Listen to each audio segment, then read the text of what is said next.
Sada će nas kolegica Zdravka Đakometi odvesti na jednu lijepu izložbu koju je napravio hrvatski branitelj Jozo Klarić. Izložbu smo mogli gledati na prostorijama specijalne policije iz Domovinskog rata na Trgu žrtava fašizma, a od danas? Od danas ju možete pogledati u Domu za starije osobe Sveti Josip. Za svoju prvu samostalnu izložbu fotografija branitelj Jozo Klarić Klajo kaže da je ostvarenje jednog od njegovih snova. Fotografija je u moju životu krenula od onog trenutka kad sam ostao sam poslije rata. Kako je, tada sam uzeo fotoaparat u ruke i bio je najbolji mojih prijatelja. Bio sam sam, ali sam bio s aparatom, tako druženje s aparatom. Poznat nam je Jozo kao borac za život i zdravlje. Iako je obolio od PTSP-a i Parkinsonove bolesti, hodu časti hodajući po lijepoj našoj. Piše stihove i knjige sjećanja na Domovinski rat. Obrađuje svoj komadić zemlje u gradskom vrtu Maksimir. A svojom kamerom bilježi najljepše prizore, rijeke i kamen, cvijeće, gradski život. Dosta mojih fotografija nastalo vrlo teškim trenutkom mog života gdje sam tako rekući izlazio iz doma i kretao po čitavom Zagrebu da fotografirao se živo, ali u biti to mi je bio izlaz iz cestne situacije gdje sam išao u svoj neki njih. Toliko mi znači da ne mogu opisati. Do jučer su bile samo slike, tako rekući, mrtve, ali sa otvarenjem izložbe nekako su poživile. Iako je Jozo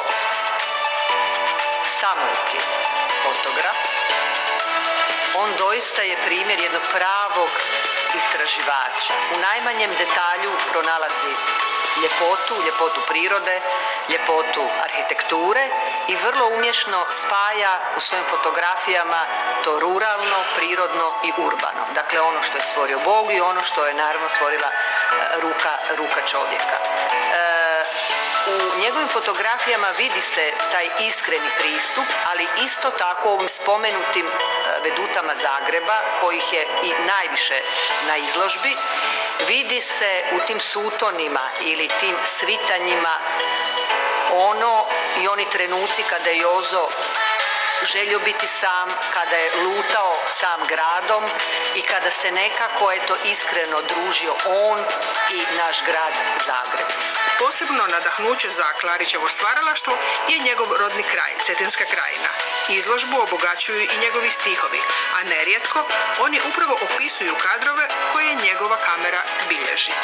U mojoj Cetini, kad sam tražio korito Cetine koje je sad poplavljeno, tražio sam sve moguće kanale gdje mogu doći do te fotografije, gdje sam ja odresta kao mali, koja je sad potopljena i u tom traženje izašla pjesma Majice.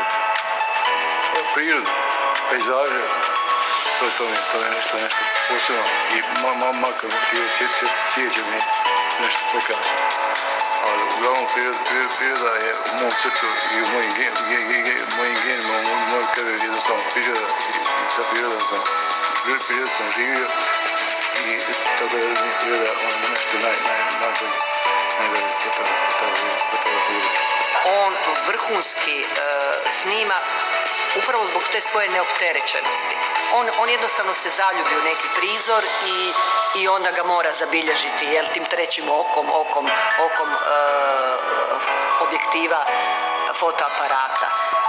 Tako se ovdje uz njegovu Cetinsku krajinu, uz njegov rodni Trilj i naravno grad Zagreb koji sam spomenula, susrećemo s predivnim vedutama, taj spoj neba i vode, te refleksije neba i prirode i tog rastinja u vodi, i to je ono što Jozo ljubi, ali to se i vidi koliko onda ta ljubav, koliko se čita u kvaliteti same fotografije.